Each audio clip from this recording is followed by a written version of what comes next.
This is another episode of the Decoding Purpose podcast.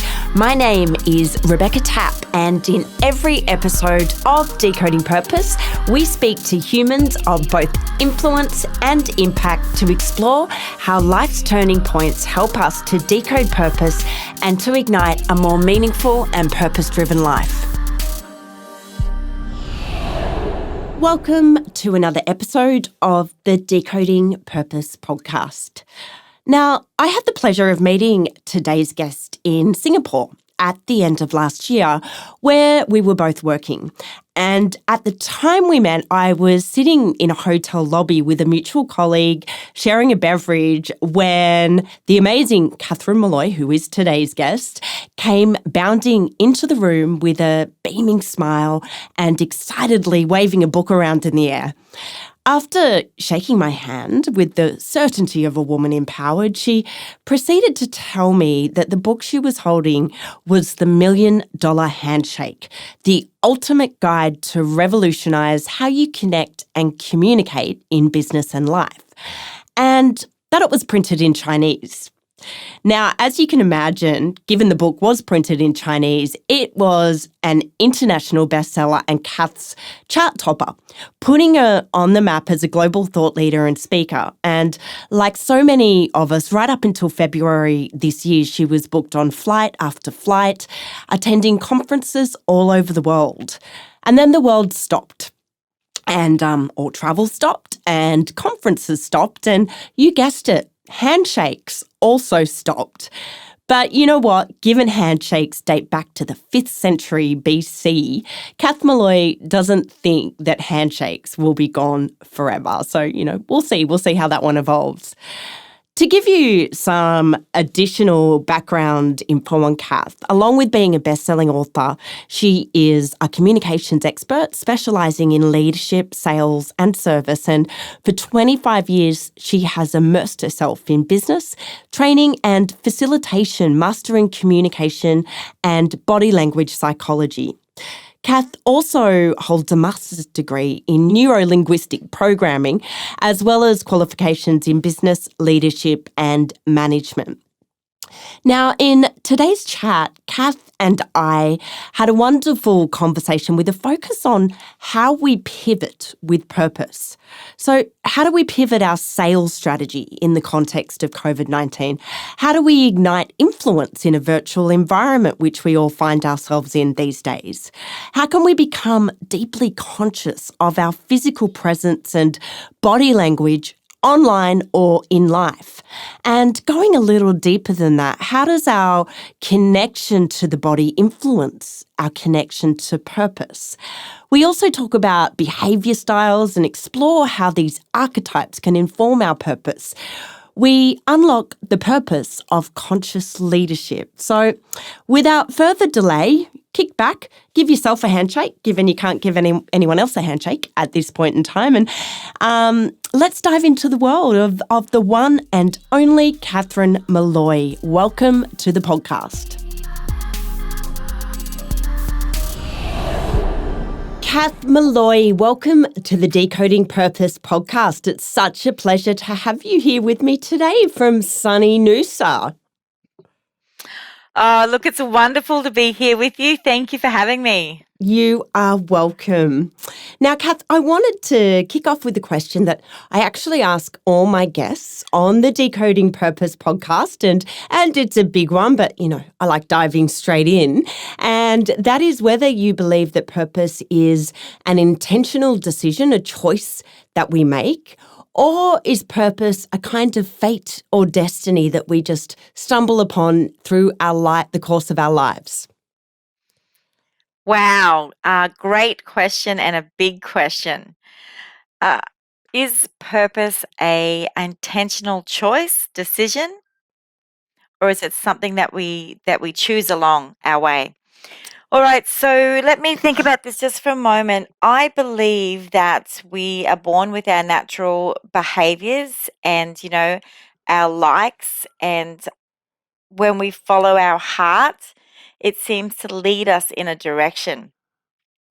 So I believe that, of course, it's a little of both, because I think we we follow our destiny in a way. Sometimes there's a lot of different roads, and we might take the wrong road every now and then. And then by the time we get to a certain age, everything starts to link up.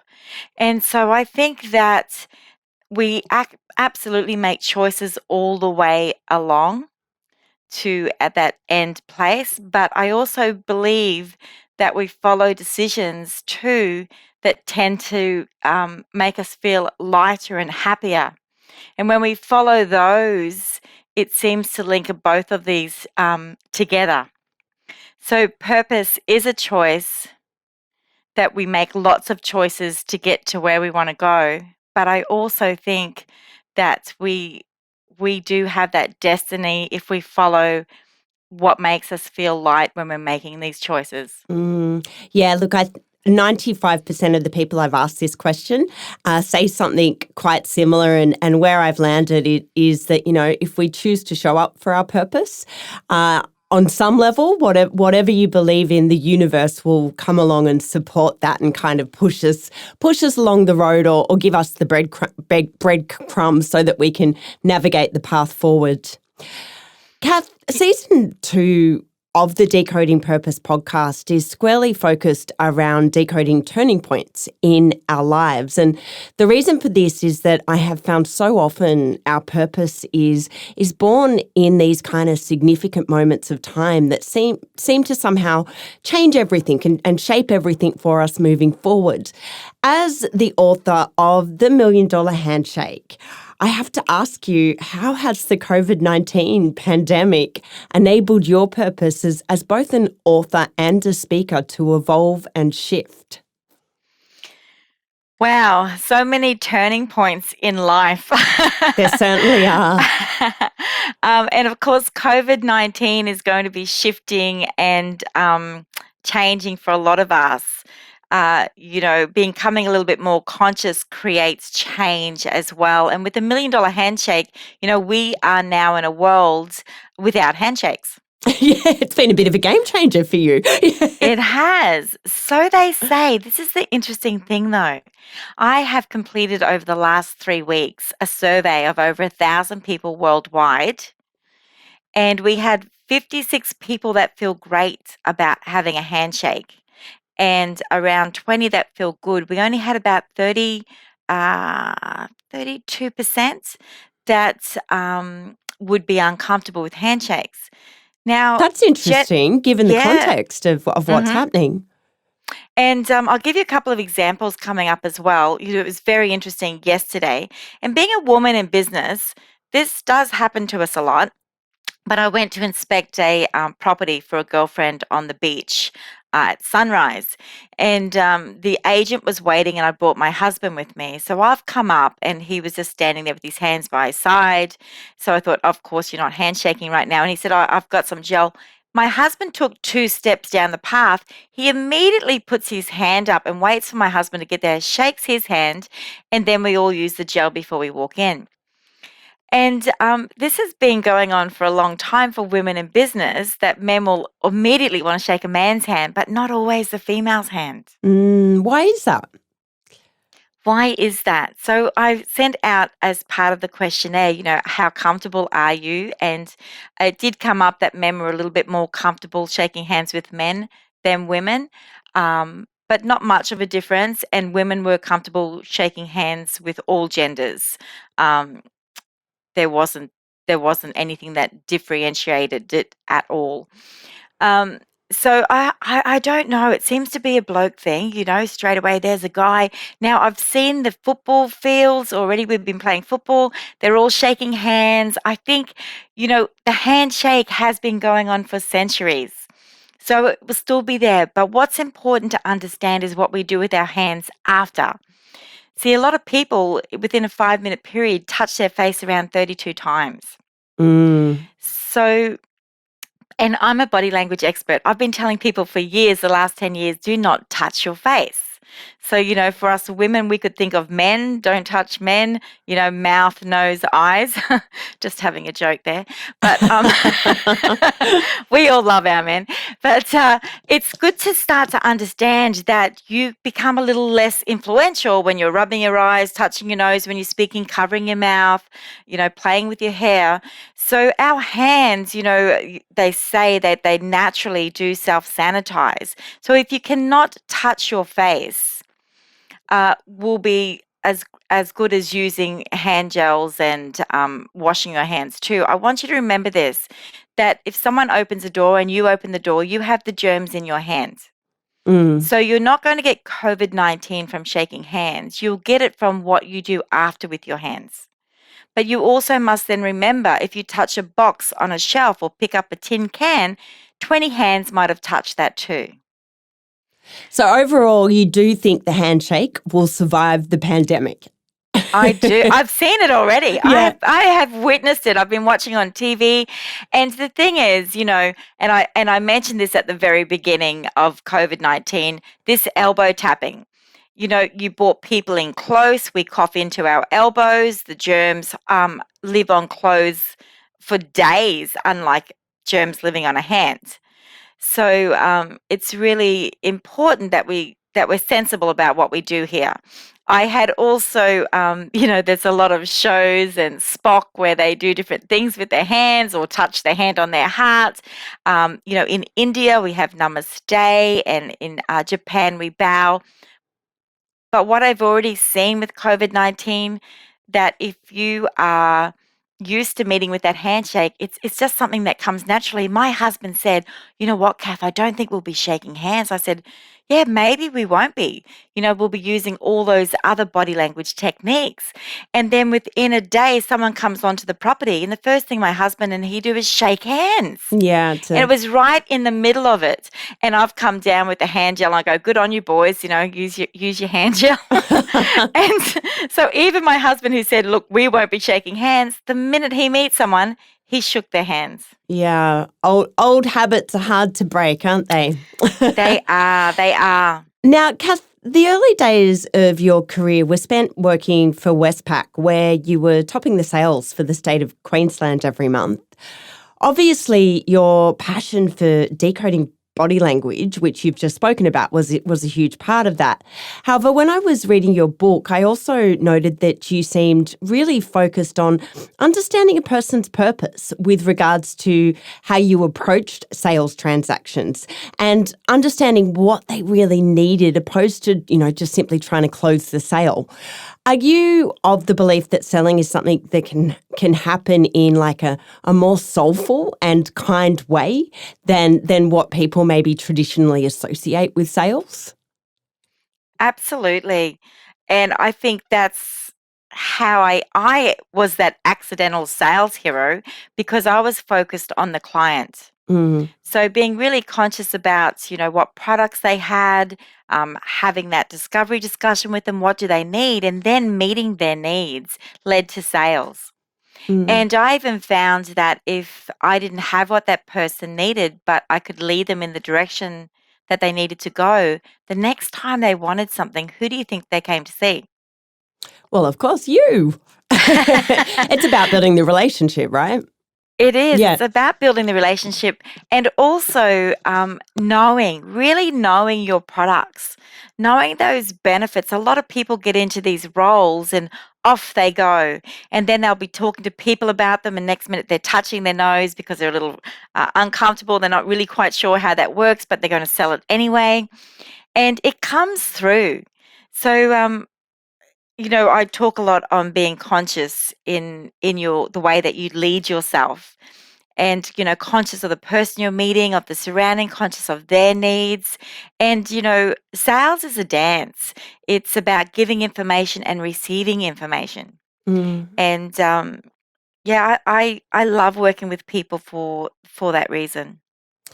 So, Kath, I have to ask, given your experience in sales and of course in influence, what's your advice for sales executives or entrepreneurs out there in the world at the moment? Everyone's got, say, JobKeeper till September here in Australia, or if people are listening internationally, are trying to get by. It's a difficult time for everyone. How would you recommend people go about sales within the context of this recession that we're in? And look, that's a big question too, because it depends on how the business is making those sales. Yeah. Some of our businesses are doing better than they've ever done before. For instance, our shopping stores, their figures are up. And I was speaking to one of my girlfriends who is high up in Coles and what's been happening there. So once again, it does depend. But if you are virtually encouraging teams, having meetings with your clients, there is virtual influence. So it's really important that you dress fully for those meetings, even if they're only going to see that top half of you. You never know when you move. It's important to look at that webinar, that dot, maybe put a little smiley up beside it so that it draws your eyes back to the viewer so that you can land those points. Having from about the waist up in view so that they can see your hands, so you're not hiding anything and you can use them slowly, not too many movements, because once again, the internet can make those movements a little blurred. So nice structured movements to go with what you're saying is very, very important, and making that good eye contacts, keeping yourself open, and don't touch your face. And would you be focusing on closing at this point, or really focusing more on the long game? It's the long game. It's always about being open, and don't be afraid to close. If your client is saying, yes, this is great, you're testing them with a few things, would you like this or that? Obviously, you don't just keep that client hanging for another 4 calls. If they're ready to go and you've got the signals, then it's really important to be able to close so that you can get them started with that new product or service that is going to benefit them. Kath, I'm really interested just to lean into the conversation about body language, because I think there is a definite link between body language and our connection to purpose, in that if we're on purpose, we tend to have better posture, we tend to have a vibrancy in how we express ourselves, opposed to somebody who's maybe off purpose, who might lack that level of worthiness, that confidence, and that's also reflected in their body language. What have you learnt about human purpose through observing how people use their body? Body language and energy language go hand in hand. So when you're seeing those people on purpose, you feel that energy. When someone walks in that room, there's this energy about them, and you're attracted to them, aren't you? Like a great leader communicates really well. You don't have any problem with that communication with that person, and they have this energy about them that you want to go into work, you want to see what's going to happen next, and they engage you in a way that you understand what you're doing, you feel on purpose with that business and for the customers and for the teams. And there's not a lot of people that we've worked with that can actually do those 3 things together. And that energy language that we have, it's really important. Even if you're listening now, how are you sitting? Is your chin down? Are your shoulders rolled over a little bit? Are your feet flat and touching the ground? Have you got that energy coming up through your body? Even when I'm working with people influencing themselves virtually, I always make sure that their eyes are lifted a little to their webcam, so their chin is just raised a touch. Winners always look up, don't they? Their hands go up as they cross that line. You can't be sad like that. And it's interesting, when I was in Africa working with a lot of the tribes, everyone jumps up and down, the hands up, and there's this amazing energy. And so I think that we can get ourselves into state, but because of our different behaviors, when you start to understand that you fit into a different area, some people's cup is half full and some people's cup will be half empty. So how does a half empty person get that energy for themselves, so that it's not like they walk in the room and then everyone else's shoulders drop along with theirs. Mm. So, I mean, basically what you're saying there, though, is that we can intentionally use our body, and if we are conscious about how we are using our body, that we can change our energy state, that we can shift our connection to purpose and meaning just through being more intentional about how we are allowing energy to enter our body. Absolutely. In 1/25th of a second, your body reacts before you speak. So starting to be conscious and understand that your movements make such a massive difference to what that next person hears. Mm. So we really do need to be intentional on how we use our body. The most important person to influence each day is ourselves. So what's the first thing you tell yourself when you get up in the morning? Do you give yourself that smile? Mm. How are you using your energy? And you can alter the way you feel by altering your body. But then we need to have that mind shift to go along with it. Yeah, yeah. It's also intrinsically linked. It is. So let's go into the mind a little bit. I know you're passionate about decoding behavior styles. So as a starting point, what are the core behavior styles that you have observed in people? And I know you also explore this in your book as well. Tell me about those behavior styles. Well, I really love working with the DISC because it's very simple for people to remember. There's the more dominant, the people that have those visions and goals, they might appear a little more demanding at times. They're innovative. They could even feel a little bit arrogant, perhaps, or maybe they cut you off as well, but they're very direct. Mm. And then we have the influencers that, they love equality and they love action. They want variety in their jobs. They're a little bit more energizers. They can speak fast, walk fast. But of course, that can also be irritating to other people that are a little bit more reserved and would like to think about things before they jump into it. And then we have our stabilizing people, think of Mother Teresa, Lady Di. They're a little bit more calm, humble, steady. They like to create that legacy and make sure that everyone's included. They love working one-on-one. They're a little quieter and they'd like more time to think about things before they jump in. And we have our complying style. So they love structure, they love those facts and figures. They're great overseers. And they also like to work through tasks. It's all about the task and the dot points and what's the next thing we need to do. So within that, because I know you have a little activity in your book where you can go about identifying your behaviour style, which was great and super practical. But how do we actually apply it? So it's one thing to identify what my behaviour style is, but how is that useful in terms of how I go about living my purpose? Great. I love that question. And what's really important is, yes, people go, oh, yes, so these are my strengths. This is fantastic. But then it's really important to have a look at those little things on our weaknesses as well. For instance, as an I person, you're not great with follow up most of the time. So if you start to write your list out the night before, at least just 3 things that you can jump in and get done the next day. And to follow up with your team, to follow up, are you on track with the goals that you've set? So we can start to have a look at where are our gaps, because that's where our opportunities lie. And also, what it means is now it's not just about me, but how do I create win-wins with my team? So, for instance, if I'm in high D, I might like to write everything in my subject line, we need to get this done. But if I'm writing that to an S person, they would find that a little rude.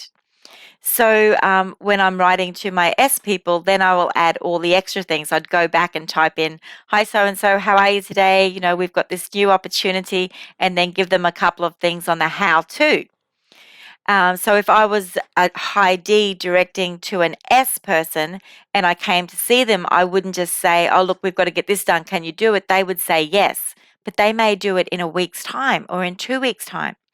So it'd be really important to then check in with them, when do you think you might be able to do this? And then they might say, I've got this, this, and this. And then you could say, well, would you mind if we put this as a second job, and that that other job I've given you, can we do that tomorrow? So start to create the how to, when does it need to fit in, what time does it need to be done, and just not go up with that quick attitude, giving them half a story, because it will sit there, because they're not as likely to start asking you a lot of questions about it. Our I and our S people are more people focused, people orientated, whereas our D's and C's, our dominant, our complying, they're more task focused. So that means as a leader, that if someone said they were sick and you were in the C's, you might be saying, okay, so what task do you need to do? Can you get that done before you go home? Whereas a S leader might say, oh, yes, okay, that's no worries. If you've got to go home, that's okay. I'll take that off you and do it, but they may not do it. So then you'd have to come back and follow up. So there's big differences but once you start to understand, and it's very quickly, you can see it in the way people breathe, talk, walk, the way they send you an email. If it has smiley faces, if it has dot points, you can start to see the behaviors of who you're working with. So I've heard people say, oh, yes, I'll meet them halfway. But no one knows what someone's halfway is. So it's really important to talk that person's language. And that's how we connect the best. So, Kath, while we're having a bit of a chat about, I guess, balancing our strengths with our weaknesses and understanding how those things interplay with our lives, I want to lean into failure for a moment, because whilst I know you've had a stellar career, you also have had a few proverbial rock bottom moments in business as well. Now, I often think that failure is in some ways how purpose can kind of redirect our life's work. So it's an important part of the process. And I think maybe in your case, that was also true. Can you talk me through your experience of failure, and what are your tips for how we might go about bouncing back? And I say that in the context of what's happening right now, because even collectively with COVID, we're also in a phase where we might not have intentionally or consciously failed, but we're all having to bounce back at the same time. So how? How do you go about building that resilience and rebuilding your life? You make me laugh. I'm not quite sure what failure is. There's no losing, there's only learning. Yeah. And, it's interesting because in my life, and this is ridiculous, but once again, one of my strengths is positivity. I don't see that I've had fails, which is important to understand that we do fail. And because that's where we do our most learning.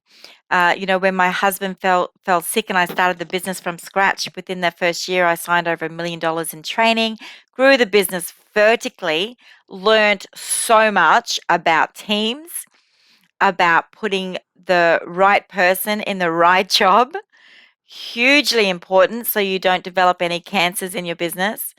So I guess at times I failed with putting the wrong person in because we were really busy and they looked like they would be okay, even though we didn't follow our processes on what we would normally do.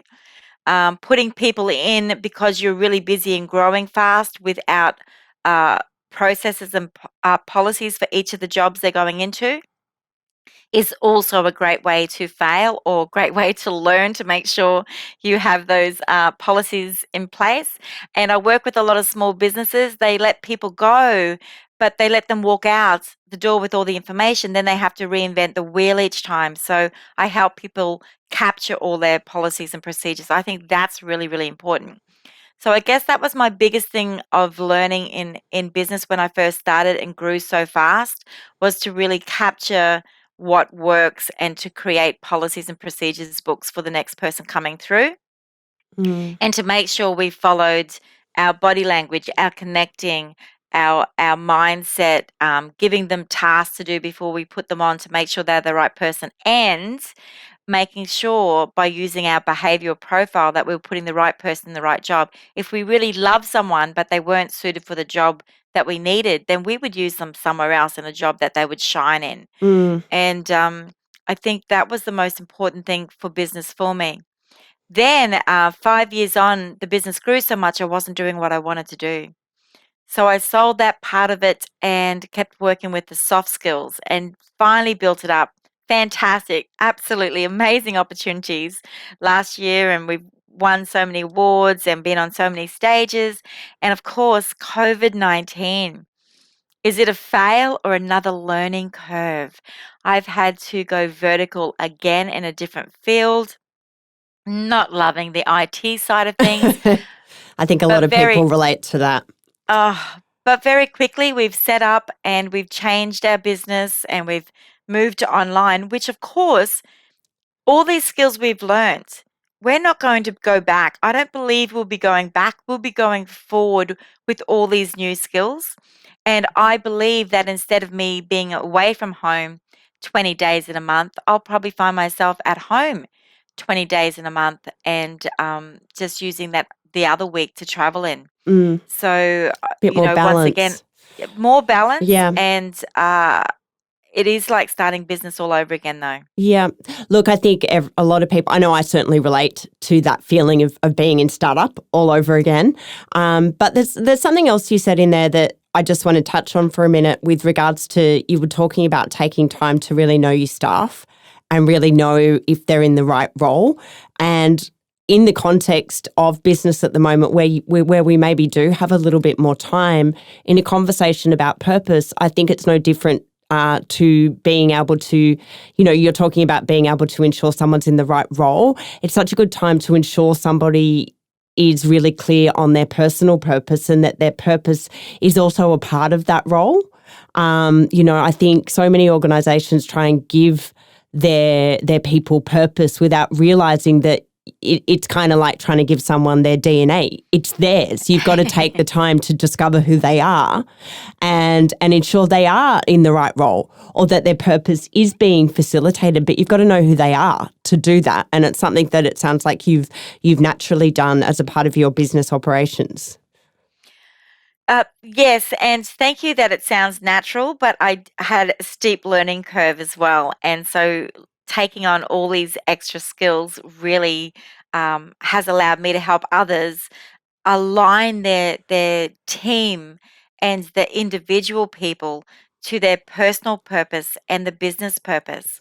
So it's amazing how easy it is to align those goals together because most of us, we either derive absolute pleasure from the business or that money allows us to do what it is that we want to do personally. Mm, mm. So, creating that purpose is so important. So, Kath, this is a great segue to my next question because whilst you have made your mark as both a speaker and an author with the $1 Million Handshake, I know that, regardless of whether COVID was happening or not, you have for quite some time been refocusing your own purpose to explore conscious leadership. Now, this is a term I have heard being thrown around more frequently of late. So I really want to understand what conscious leadership is all about. Like, how would you describe this type of leadership? How you lead has an impact on how the people respond to you and how successful you are in your role. And it's really important to start to understand your characteristics, exactly what we have been speaking about, because some of them may be holding you back from being the best version that you can be as a leader. Now, most of the time, we don't understand this because we believe that what we think is right. But what we think isn't always right. So it's starting to become a little bit more conscious. It's using all our skills that we have as leadership skills, but also adding more awareness to it. So for me, it's not about mindfulness, which we could go down a massive rabbit hole in, but for me, it's about being more mindful and not just having a full mind.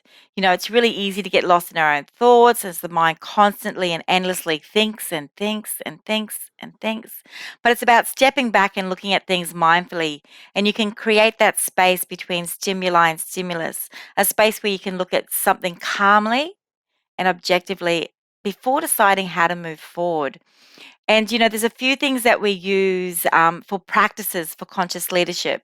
And the first one is being mindful. So we have tools on how to do that, as well as I love this because we look at the different leadership styles, and I've got about 17 in the new book, and it's about understanding the ones that you love and how to bring that into your leadership style that you want, so you don't end up that leader of, it's my way or the highway, or Mm. boom, boom, boom every now and then, another bomb explodes. And people don't understand what's going on. This is the way you work when something doesn't happen. Or I'll give you another rule when something goes wrong, and then another rule, and then all of a sudden we have all these BS rules, right? Yeah, yeah. So it's being more mindful of our style as well of leading. Also, allocating time for self-reflection is really important. A lot of people don't do this. So it's giving yourself, at the end of the day, 5 minutes on what worked well, what didn't work well, and how was I behaving at that time when something didn't work well. How can I improve? And so, it's about creating those habits and routines. I think a quote from Aristotle on leadership was, we are what we repeatedly do. Mm. Excellence then is not an act, but a habit. Yeah, it's So, practice. yeah, so we go into having a look at that, being more conscious about it, and, creating some great routines, some great habits are actually really good for mental health. So, people need these, and I'm not saying give yourself a minute by minute of what you need to do each day, because that's just exhausting. But it is about at least, 4 out of your 7 days creating, especially now in COVID-19, that time that you get up. When are you exercising? When are you eating? When are you showering? Giving yourself a couple of tasks to make sure you're doing during the day if you are not working. Mm. So it really, really is good for mental health. Mm. And Uh, what's the role of purpose in conscious leadership? Conscious leadership is always about the now. Mm. So when you're conscious, it's now. It's being present now. So using that with your leadership skills. So there will be something that you're leading towards, and now we just need to consciously. It's that, like, there's 3 different levels of listening, and the third one is that global listening, where you become aware of not just what you're hearing, but you're aware of that person's body language. You're aware of the environment you're in. It's like, when you're leading, it's like having this global listening, global consciousness that you have around the actions that you're doing. Mm. You can see right now in the present that domino effect from, I love your that. Yeah. It's like it's not about purpose, it's about being purposeful, understanding the ripple effect you create in the moment. correct. Love that. That's a Yes. beautiful framework. Yeah. And so, Kath, in moving slightly away from conscious leadership, although it is, as we said, a big part of conscious leadership, as we've already said today, your first book was a huge success. But I know the book was also a purpose-driven project, and that you put a lot of the profits towards building homes for orphanages in Uganda. Can you tell me a little bit about your work in the social impact space?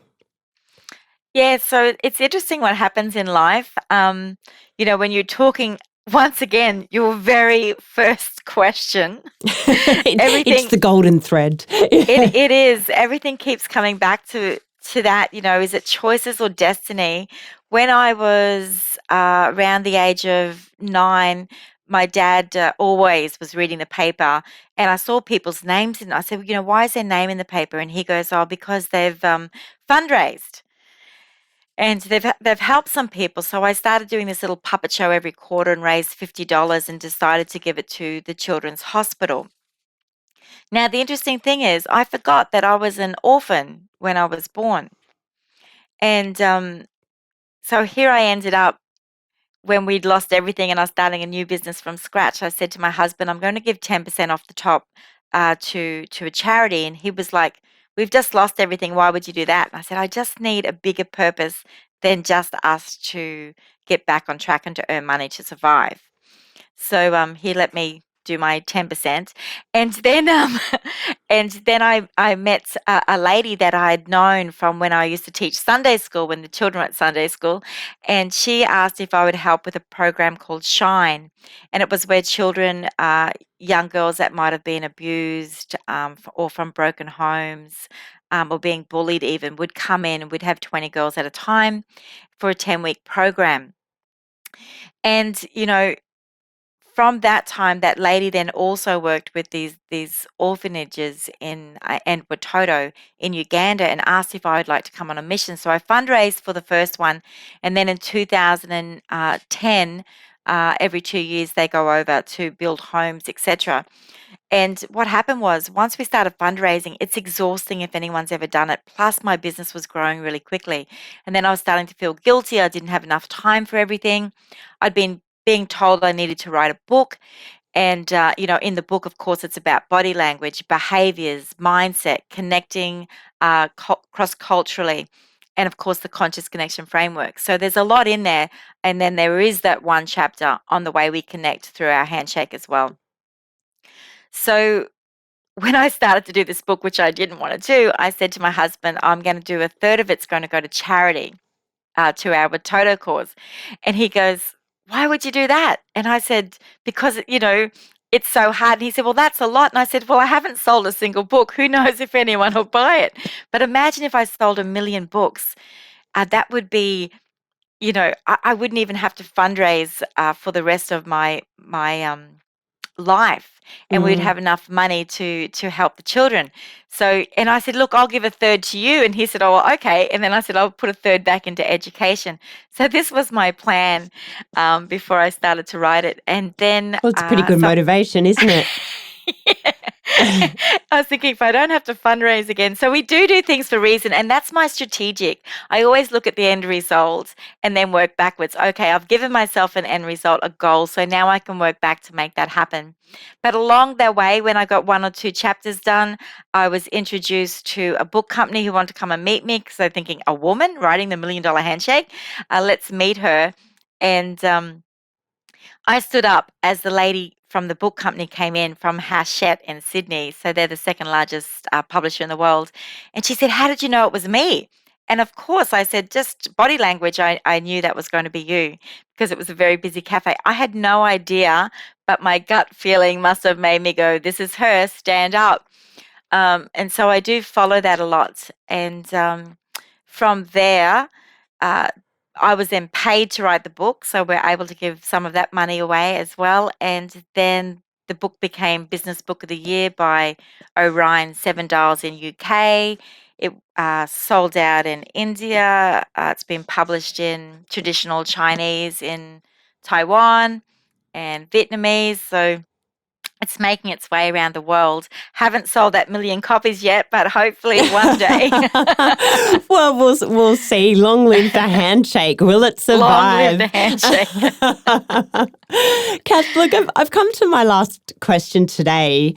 So much has happened between now and the beginning of the year when we first caught up and had a chat about the $1 Million Handshake. I'm curious to know, what has been the biggest learning for you that has enabled you to become a wiser and more insightful person as a result of the global pandemic? See, now you're going to bring me to a few little tears. So I wish I was wiser, but what I have discovered is that we have all these skills on how to be better communicators. And I keep saying the number one skill on this planet that is needed today is learning about the way we communicate and understanding our domino effect. Mm, And to see what is happening in America, and to see so many people behaving badly, especially now in a time of crisis, we mm, haven't learned anything. How do we get this information to everyone? How do we get people to let go of ego? How do we get people to start to be more conscious about their domino effect, and how their spray painting and looting of someone's business absolutely devastates and wrecks their life? mm, And in a time that they're already living through one of the biggest crises we've ever had on this planet, we don't even know the domino effect yet from COVID-19? How many years is this going to go into recessions, et cetera, et cetera? This is a time we need to be building each other up and being kind in a world that needs this right now. So, what have I learned? I've learned that we need these skills more than ever. We need to be teaching people how to communicate well with themselves to communicate better with the world. You certainly have a beautiful heart, Kath Molloy. Such wise and beautiful words. It has been such a pleasure to have you on the Decoding Purpose podcast today. For anyone interested in the work you're doing in the world, and I certainly can say it is evolving work, the book $1 Million Handshake is full of so many practical tips and tools above and beyond the handshake, along with the handshake. But as you've mentioned, you're also moving into the space of conscious leadership and writing an incredible book on that. If people are wanting to follow your journey, where can we find you? Please, you can connect with me on LinkedIn, Catherine Molloy, Catherine Molloy Speaker on Insta, Twitter. I think you can jump on the YouTube channel and see some fun things there around our body language as well. And of course, please go to www.catherinemolloy.com.au, join our monthly newsletter, and where we will keep communicating well with you over this time. Thank you so much for joining me on Decoding Purpose. Thank you for having me. Thanks for joining us on the podcast. If you have enjoyed the podcast, please take a moment to leave us a review. That would be greatly appreciated. And we'd also love you to join the Purpose Movement at Instagram by following us at Decoding Purpose Podcast. Also, a big shout out to our sponsors at Supernova Sound.